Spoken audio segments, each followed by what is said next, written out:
धर्मशाला में परियोजना प्रभावित परिवारों का शांतिपूर्ण विरोध आज 5वें दिन में प्रवेश कर गया है और ये अभी भी जारी है। परियोजना प्रभावित परिवारों के सदस्यों ने कहा कि कल डीसी किश्तवाड़ और रतले जल विद्युत परियोजना के वरिष्ठ अधिकारी जहां से 2 बार आए, लेकिन उन्होंने हमसे बात नहीं की। उन्होंने कहा कि हमें आश्चर्य है कि एक तरफ वे कल लोगों को प्राकृतिक और मानव निर्मित आपदाओं में रेड क्रॉस की गतिविधियों के बारे में जागरूक कर रहे थे, लेकिन हम रतले जल विद्युत परियोजना के निर्माण के कारण नॉइस पोल्यूशन, एयर पोल्यूशन और वाटर पोल्यूशन के माध्यम से पीड़ित हो रहे हैं। हमारे वास्तविक मुद्दों की ओर ध्यान नहीं दिया जा रहा है। उन्होंने कहा कि हमारी मांगें सरल हैं, हम केवल अपने आवासीय घरों को बचाने और हमें पर्याप्त आवश्यकताएं प्रदान करने की मांग कर रहे हैं, क्योंकि हमारे आवासीय घरों में दरारें आ गई हैं और हम धूल आदि से भी परेशान हैं। 4 दिन से हम यहाँ पे आंदोलन पे बैठे, अभी तक एडमिनिस्ट्रेशन की तरफ से कुछ किया नहीं गया, सिर्फ वादे। 2 दिन रुके, 1 दिन रुके। कल भी एडीसी साहब से जो हमारी मुलाकात हुई उसमें उन्होंने कहा कि आप 2 दिन रुके, उसके बाद आपको जो करना है वो करें, लेकिन 2 दिन का वक्त हमें दे दीजिए। आज हमारे डीसी साहब आए, सीएमडी साहब आए एनएचपीसी के, लेकिन उन्होंने लोगों के सामने यहाँ पे रुकना गवारा नहीं किया। हमारे डीसी साहब जो कि हमारे डीसी साहब है, लेकिन उन्होंने अपनी पब्लिक, उनके जो लोग हैं उनको देखना गवारा नहीं समझा।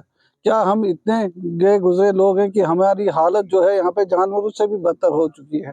आप देख सकते हैं, गर्दा है, नॉइज पोल्यूशन अलग से हो रहा है, एयर पोल्यूशन है, हमारा वाटर पोल्यूशन हो रहा है, कोई उसको पूछ नहीं रहा है। हमारे घर तबाह हो चुके हैं। हम हमारी कोई बड़ी डिमांड नहीं है, हम सिर्फ बोल रहे हैं कि हमारे घर जो उजड़ गए हैं उनको बचाइए, हमारे घरों को बचाइए। अगर ये कहना भी गलत है तो हमें जेल में भर दीजिए, लेकिन हमारा ये प्रोटेस्ट रुकने वाला नहीं है। और हम इंतजामिया को, हम एडमिनिस्ट्रेशन को ये भी बावर करना चाहते हैं कि अगर हमारी मांगे पूरी नहीं की गई तो हम किसी भी हद तक जा सकते हैं, चाहे बाद में हमें जेल जाना पड़े, इससे चाहे हमारी जानें चली जाए, इससे आगे बढ़ के क्या होगा फिर। ये जो प्रोटेस्ट है तो 4 दिन आज कंप्लीट हो गए। हमारे पास कल एडीसी साहब और डीएसपी साहब आए थे। उन्होंने हमने वादा लिया था कि अभी 2 दिन आपको रुकना पड़ेगा, तो हम भी उस वादे में उनके साथ पूरा शरीक हैं। हमने 2 दिन का वक्त उनको दिया है। आज अचानक में यहाँ पे जो कंपनी के आरएचपीसी के चीफ हैं, सीएमडी साहब थे और शायद डायरेक्टर साहब भी थे, उनका विजिट था।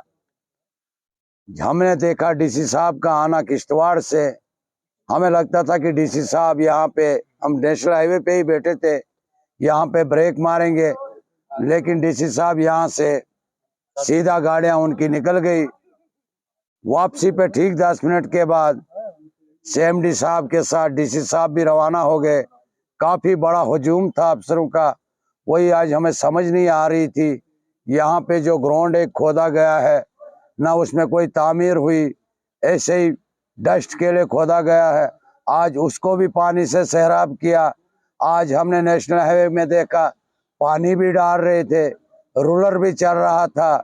आज धर्मशाला को हमने देखा छावनी में तब्दील कर चुके थे। आर्मी अलग से थी, जेकेपी अलग से थी, महिला पुलिस अलग से थी, न जाने वो किस लिए लाई थी, अल्लाह बेहतर जानता है। 3 राउंड आज डीसी साहब ने और डायरेक्टर ने यहाँ से दिए, मगर उन्होंने गवारा नहीं किया। पब्लिक, जबकि यहाँ पब्लिक मेगा के खिलाफ, आरएचपीसी के खिलाफ नाराबाजी भी कर रही थी, लेकिन यहाँ पे किसी ने आना गवारा नहीं किया। अभी हमने देखा फेसबुक पे डीसी साहब कहीं पकोड़े शॉप पे भी आज वो इनाग्रेशन कर रहे थे। अफसोस की बात है, यहाँ पे पब्लिक अपने घरों को रो रही है। वहाँ पे डीसी साहब अभी रेड क्रॉस को भी लोगों की बचाव के लिए कुछ ट्रेनिंग के प्रोग्राम में भी वहाँ पे हमने देखा उनको, मगर यहाँ पे लोग उजड़ रहे हैं, यहाँ की सुनवाई नहीं। बहरहाल एडीसी साहब ने हमसे जो वादा किया है, डीएसपी साहब उसके गवाह हैं। अभी कल का दिन हमारे पास है, इस साहिबान के अंदर ही इंशाल्लाह कल शाम को आप सबके सामने, पब्लिक के सामने, जो पब्लिक की राय होगी उस राय पे हमें भी आगे चलना होगा। यही आज दिन का रहा। शुक्रिया। साई ओम पावर सिस्टम लाए हैं एक्साइड नियो ई रिक्शा अब नए रूप व स्टाइल में, वो भी पहले से अधिक दमदार। एक्साइड नियो में अब आया है बड़ा डैशबोर्ड, वो भी एंड्रॉयड डिस्प्ले के साथ, USB charger with powerful sound system के साथ, जबकि एक्साइड नियो अब आ गया है लेड एसिड के साथ लिथियम बैटरी में, जो देगा आपको एक बार चार्ज करने पर 130 किलोमीटर माइलेज। 1200 वॉट की पावरफुल मोटर हर चढ़ाई को बनाए आसान। पावरफुल शॉकर व बेहतरीन सस्पेंशन, फ्रंट में अधिक पावरफुल शॉकर, नए मजबूत अलॉय व्हील, अधिक रोशनी वाली हेडलाइट व इंडिकेटर, मजबूत रूफ टॉप कैरियर व गर्मी से बचाव के लिए रूफ मैट, जबकि यात्रियों की सुरक्षा के लिए राइट साइड प्रोटेक्शन। वहीं यात्रियों के साथ सामान ढोने के लिए एक्साइड नियो बन जाएगा पहले से बड़ा, चढ़ाई चढ़ने के लिए हैवी गियर व अधिक पकड़ वाली हैंड ब्रेक, यानी एक्साइड नियो ई रिक्शा अब नई लुक के साथ आया है नए फीचर्स में। इस वीडियो को देखकर आने वालों को मिलेगा 5100 रुपए का कैश डिस्काउंट। तो देर किस बात की, आज ही आएं और ले जाएं अपना नया एक्साइड नियो ई रिक्शा। हमारा पता है Sai Om power system, last matador stand, Anand Nagar, Bohri, Jammu. Phone number 0191 255 4360 255 4359। Jammu Kashmir की खबरों के लिए जुड़े रहिए GK अपडेट के साथ।